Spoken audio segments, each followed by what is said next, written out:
खजूरी इतनी बातूनी थी कि जहाँ कहीं उसे कोई बात करने वाला मिल जाए वह उसे ढेर सारी बातें सुनाए बिना नहीं छोड़ती थी। गांव में उसकी ढेरों सहेलियां थीं।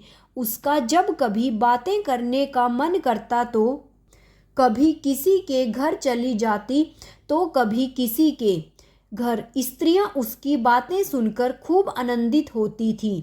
खजूरी के पास जब कोई बात सुनाने को न होती तो वह बड़ी बड़ी गप्पे हाँका करती। कभी कभी तो वह ऐसी गप्पे हाँकती कि लोगों को यकीन हो जाता कि वह सच बोल रही है। ज़्यादा बातूनी होने के कारण वह अपने घर की निजी बातें भी लोगों को बता देती थी। असल में उसके पेट में कोई बात पचती ही नहीं थी। इस कारण उसे जो भी इधर उधर की बात पता लगती बढ़ा चढ़ा कर वह दूसरों को बता आती थी। कुछ लोग तो उसकी गप मारने व ज़्यादा बोलने की आदत से बहुत परेशान भी थे। उसकी इस आदत से सबसे ज़्यादा परेशान उसका पति गोपाल था।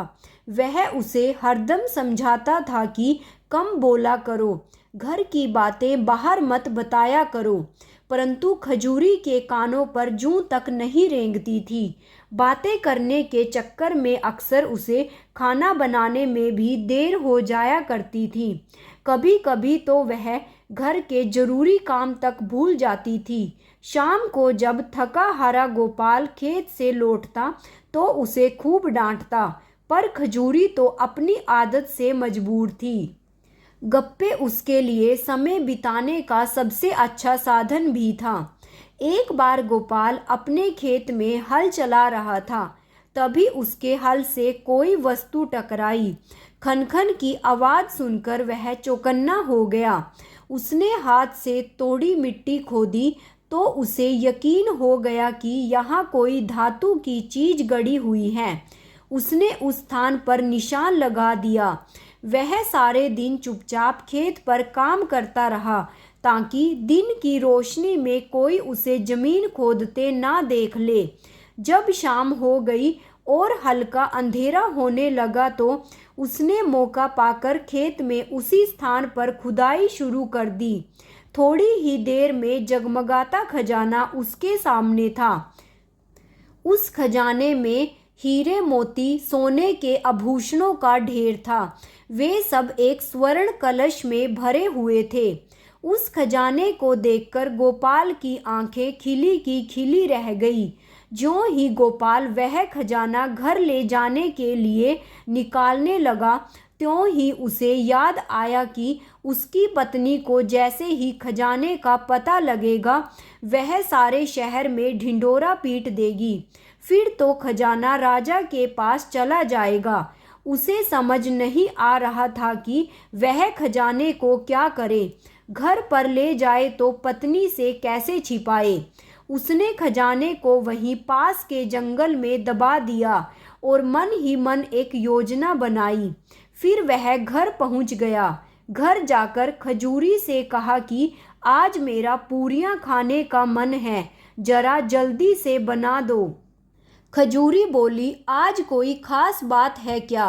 हो सकता है कोई खुशखबरी हो, तुम्हें बाद में बताऊंगा, गोपाल ने कहा। यह सुनकर खजूरी को जोश आ गया और वह खुशखबरी जानने के लिए बेचैन हो गई और फटाफट पूरियां बनाने लगी। गोपाल चुपचाप पूरियां खाने लगा। वह एक साथ 4-5 पूरियां उठाता, उसमें से एक पूरी खुद खाता, बाकी चुपचाप थैले में डाल लेता। उसकी पत्नी यह देखकर भौचक्की हुई जा रही थी कि गोपाल इतनी तेजी से पूरियां कैसे खाए जा रहा है। जब गोपाल का थैला पूरियों से भर गया तो वह बोला, अब मेरा पेट भर गया। खजूरी बोली, अब खुशखबरी तो बताओ। गोपाल बोला, खुशखबरी यह है कि आज राजा के बेटे की शादी है। पूरा शहर रोशनी से जगमगा रहा है। मैं जगमग देखकर थोड़ी देर में लौटता हूँ। गोपाल चुपचाप थैला उठाकर चल दिया और बाजार जाकर बहुत सारी जलेबियाँ और मछलियाँ खरीद ली। फिर अपनी योजना के अनुसार जंगल में पूरी तैयारी करके वापस आ गया। जब वह खुशी खुशी घर लौटा तो पत्नी उसकी राह देख रही थी। उसने पत्नी के कान में फुसफुसाया और बोला, जल्दी से तैयार हो जाओ, हम खजाना रात में घर लेकर आएंगे। खजूरी जल्दी से तैयार हो गई। कुछ ही देर में वे जंगलों से गुजर रहे थे। अचानक एक पेड़ की नीची टहनी से खजूरी के सिर पर कुछ टकराया। उसने सिर झुकाकर ऊपर की चीज पकड़ने की कोशिश की तो देखा हाथ में जलेबी थी।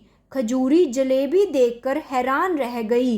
वह गोपाल से बोली, सुनते हो, यहाँ पेड़ पर जलेबी लटकी थी, मेरे हाथ में आ गई है। कैसी आश्चर्य की बात है। गोपाल बोला, इसमें आश्चर्य की क्या बात है, यह जलेबियों के ही पेड़ हैं। क्या तुमने जलेबी का पेड़ नहीं देखा? खजूरी आश्चर्यचकित होकर ऊपर देखने लगी। उसने देखा सभी पेड़ों पर ढेर सारी जलेबियां उगी हुई हैं। वह उनमें से 2-3 जलेबियां तोड़कर आगे बढ़ने लगी और चलते चलते खाने लगी। वह बोली, आज तो कमाल का दिन है, आज ही हमें खजाना मिला है, आज ही राजा के बेटे की शादी है, आज ही मैंने जलेबियों के पेड़ को देखा है। हाँ वाकई आज कमाल का दिन है। गोपाल ने हाँ में हाँ मिलाई। वे जंगल में कुछ ही दूर गए थे कि खजूरी ने देखा जंगल में स्थान स्थान पर मछलियां पड़ी थी। वहां जमीन भी हल्की सी गीली थी। कुछ मछलियां मरी हुई थी और कुछ हिलडुल रही थी। उनमें अभी जान बाकी थी। इतने में गोपाल खजूरी से बोला, लगता है आज जंगल में मछलियों की बारिश हुई है और मज़े की बात यह है कि यह बारिश अभी थोड़ी ही देर पहले हुई लगती है, क्योंकि कुछ मछलियां अभी भी जिंदा हैं। आज तो हम जरा जल्दी में हैं, वरना मछलियां अपने थैले में भर लेते, खाने के काम आती। खजूरी ने विस्मय से आंखें फैलाकर पूछा, क्या कहा? मछलियों की बारिश? यह तो कमाल हो गया। वाकई आज कमाल का दिन है। मुझे एक और नई चीज देखने और सुनने को मिल रही है। मैंने तो मछलियों की बारिश के बारे में आज तक नहीं सुना। असल में तुम्हें बाहर की चीज़ों का पता नहीं रहता, क्योंकि तुम घर में ही रहती हो, वरना तुम्हें जंगल में मछलियों की बारिश का अवश्य पता होता। गोपाल बोला। वे आगे बढ़ने लगे। रात का अंधियारा बढ़ता जा रहा था। कुछ ही देर में कंटीली झाड़ियों पर कोई सफ़ेद सी वस्तु दिखाई देने लगी। खजूरी पहले से ही आश्चर्य में डूबी हुई थी। आगे झुककर देखने लगी, यह सफ़ेद सफ़ेद गोल सा क्या हो सकता है। इतने में उसने हाथ बढ़ाया और बोली, झाड़ झाड़ पर पूरियां लगी हैं। जलेबी के पेड़ की तरह जंगल में पूरियों के भी झाड़ होते हैं। अब मुझे समझ आ गया कि जंगल में कैसे अनोखे पेड़ होते हैं। गोपाल ने कहा, लगता है तुम्हें एक ही दिन में जंगल की सारी चीज़ों की अच्छी जानकारी हो गई है। तुमने पूरियों के झाड़ भी पहली बार देखे हैं। वह बोली, आज कमाल का दिन है तो कमाल ही कमाल देखने को मिल रहे हैं। चलो अब यह भी बताओ, खजाना कहाँ है? खजूरी बोली, हम खजाने के पास पहुँचने ही वाले हैं। वह देखो, पास के तालाब में किसी ने जाल बिछाया हुआ है। मैं देखता हूँ कि जाल में कुछ फंसा हुआ है। गोपाल ने आगे बढ़कर जाल उठा लिया। जाल देखकर खजूरी आश्चर्य से आंखें फैलाती हुई बोली, पानी के अंदर खरगोश, यह कैसे हो सकता है? क्या जंगल में खरगोश पानी में भी रहते हैं? हाँ, क्यों नहीं। सामने देखो, खजाना यही है। अब हम खजाना निकालेंगे। गोपाल ने रुकते हुए कहा। एक स्थान से मिट्टी खोदकर गोपाल ने सोने का कलश निकालकर खजूरी को खजाना दिखाया। खजूरी की खुशी और विस्मय देखते ही बनता था। गोपाल ने चुपचाप गड्ढा वापस भरा और अपने दोशाले में कलश को ढक लिया। कुछ ही देर में गोपाल और खजूरी खजाना लेकर वापस घर पहुँचे। दोनों चल चलकर थक गए थे, अतः दोनों ने सलाह की कि सुबह उठकर सोचेंगे कि हमें इस खजाने का क्या इंतजाम करना है, अभी सो जाते हैं। दोनों लौटते ही सो गए। सोते ही गोपाल को खजाने के बारे में बुरे बुरे सपने आने लगे और कुछ ही देर में गोपाल घबराकर उठ बैठा। उसने देखा खजाना सही सलामत घर में रखा है और सुबह होने में देर है। गोपाल चुपचाप उठा और स्वर्ण कलश को ढककर सुरक्षित स्थान पर रख आया, फिर चैन से सो गया। सुबह निकले 2-3 घंटे हो चुके थे, पर गोपाल सोया हुआ था। अचानक घर के बाहर शोर शराबा सुनकर गोपाल की आंख खुली। उसने उठकर देखा, बाहर लोगों की भीड़ जमा थी। पूछने पर पता लगा कि लोग खजाना देखने आए थे। उसकी पत्नी खजूरी सुबह ही पानी भरने गई थी तो अपनी पड़ोसन को खुशखबरी सुना आई थी कि हमें बहुत बड़ा खजाना मिला है। अतः लोग उसे बधाई देने और खजाने के दर्शन करने आए थे। गोपाल ने लोगों से कहा, लगता है मेरी पत्नी ने रात को कोई खजाने का सपना देखा है, जिसके बारे में उसने आप लोगों को बताया है। मुझे तो ऐसा कोई खजाना नहीं मिला। लोग निराश होकर लौट गए। बात फैलते फैलते राजा तक पहुंच गई। राजा ने गोपाल को बुलावा भेजा। गोपाल की राजा के सामने पेशी हुई। राजा ने पूछा, सुना है तुम्हें कोई बहुत बड़ा खजाना मिला है, कहाँ है वह खजाना? हुजूर, मुझे तो ऐसा कोई खजाना नहीं मिला।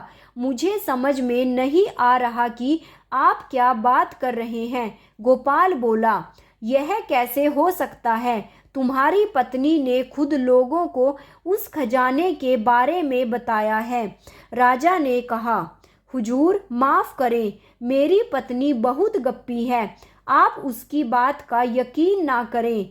नहीं, हम इस बात की परीक्षा खुद करेंगे, राजा ने कहा। फिर राजा ने गोपाल की पत्नी खजूरी को अगले दिन दरबार में पेश होने की आज्ञा दी। खजूरी खुशी खुशी राजा के दरबार में हाजिर हो गई। राजा ने पूछा, सुना है कि तुम्हें कोई बड़ा खजाना मिला है? जी माई बाप, आप सही फरमा रहे हैं, हमें वह खजाना 2-3 दिन पहले मिला था। खजूरी बोली। राजा ने पूछा, तुम्हें वह खजाना कहाँ मिला, जरा विस्तार से बताओ। खजूरी आत्मविश्वास से भरकर बोली, हुजूर, उस दिन कमाल का दिन था, परसों की ही बात है। हुजूर, उस दिन राजा के यानी आपके बेटे की शादी भी थी। मेरे पति शहर की जगमग देखने गए थे। राजा एकदम चुप हो गया, फिर बोला, मेरा तो कोई शादी लायक बेटा नहीं है। मेरा बेटा तो सिर्फ 4 वर्ष का है।